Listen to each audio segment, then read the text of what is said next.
a lot of the sales teams these days are backed by uh, a team of analysts, a team of data scientists who actually help look at the signals that extend much beyond like the obvious ones. But here are a few that I definitely encourage to look at. One is the overall growth rates that the business is having right now. And it's important to assess where they are in their journey. Are they just getting started, or are they in that hyper growth phase, or are they actually in a decline phase? And how do you kind of read through their balance sheets, if they're a public company, through their kind of quarterly reports, and find out where they are gaining and where they are losing, and how does your offering fit into that? And then the last part I say, which is both qualitative and quantitative, is in understanding the industry, right? You're not talking to the customer as a single entity, but they are operating in an ecosystem which could be very different from the company that's selling into it. So it's very, very important to understand what the industry interplays are, what the major players are, and how do we bring them all together to create a very compelling and unique offering for all players that we're talking to.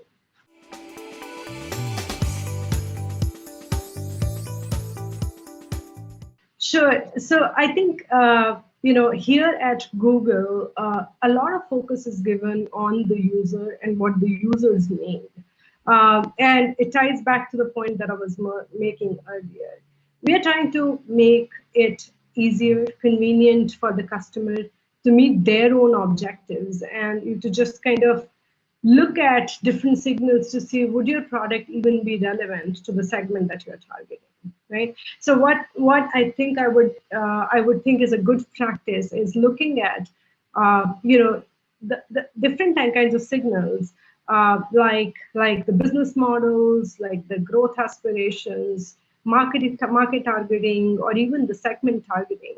And turns out that there are cases where your product may or may not be relevant.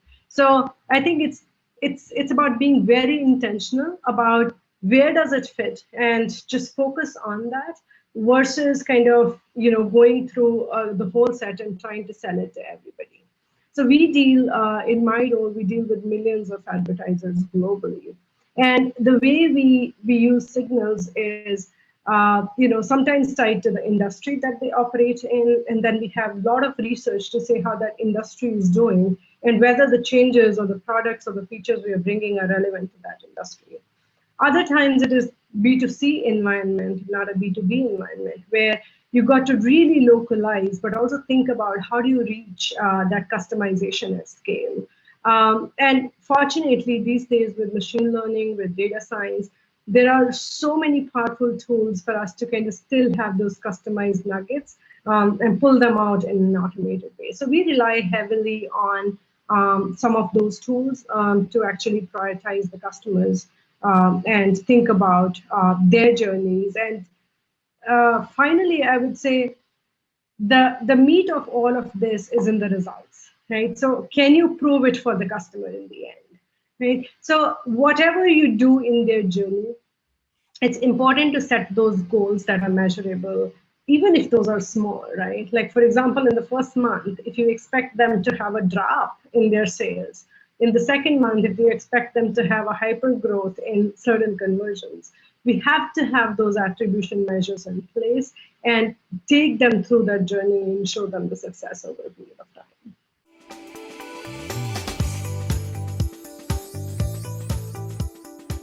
We look at that in a few different ways across the customer life cycle.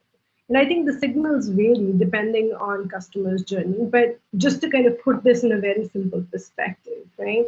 If we think about a new customer, a potential customer who's trying to still evaluate the product and the offering, the signals would be very different, right? Which kind of point to the lifetime value of the customer, the offering at hand, how does the interplay look like, and what is it that the customer is trying to optimize, and does our offering kind of really talk to that? So generating kind of initial leads that you work with and acquire those is a very different sort of set of signals, right? you may or may not want to target a certain geography, a certain industry, or a certain market segment. But so it's a whole set of kind of basket of signals here. But the next stage really is an existing customer, a customer that you have, and within that, some customers may be just growing, some may be declining, and some may be just kind of plateauing in their journey. So how do you kind of look at their goals versus kind of their journey with you? For example, if somebody came in and they really wanted to measure how successful they are in getting conversions on their website, right? And they're selling into SEO, SEM kind of product. How do you then kind of optimize it for the customer and say, hey, for this segment, my goals were kind of really reducing the cost of conversion, versus for this segment, my goals were increasing traffic. So depending on the goals of each segment, then one can kind of really define the signals on what do we really care about.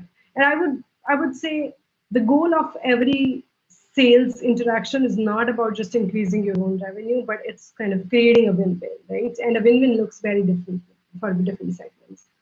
And then the last kind of segment that I think in a customer's life cycle is when they're actually sort of becoming inactive, or they're lapsing, or they're no longer wanting to work with you, or maybe they're kind of also spending a lot more on the competition. So that's kind of sometimes the most ignored and very scaled segment, right? And the idea here is to stop that leaky bucket. So the signals here change from growth and revenue, which was there in the previous segment, to more like how much leakage is happening, and how do you arrest that leakage, even if that requires investing from your own wallet rather than actually getting back any returns in the beginning. So the signals there would kind of really be about the activity levels, the degrowth, if you're seeing that, or even lapse rates, and putting them kind of trying to reverse that trend. And kind of feedback into all of that. And I think the final thing that kind of a lot of us in sales teams are actually now beginning to become very excited about is throughout this life cycle, there are learnings on the product, right? So sometimes the product is way too complex and it doesn't work for some customers. In other cases, the product is not serving the needs of the scale that they have. So are we kind of capturing that in a systematic way and trying to improve our own offering? I think that loop has to kind of continuously work together for the sales cycle to just become better and better and more effective over a period of time.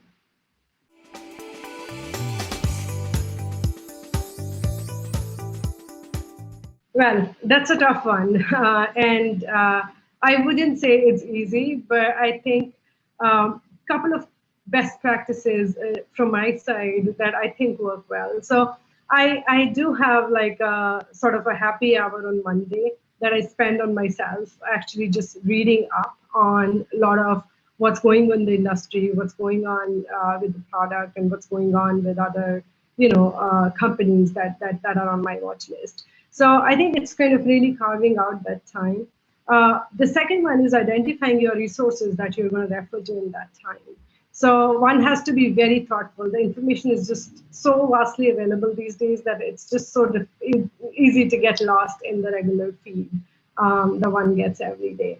So some of kind of my favorites are really the research by Harvard, some of the Google Think tools that actually throw up very, very customized reports, and also kind of looking at some of the Bloomberg activities.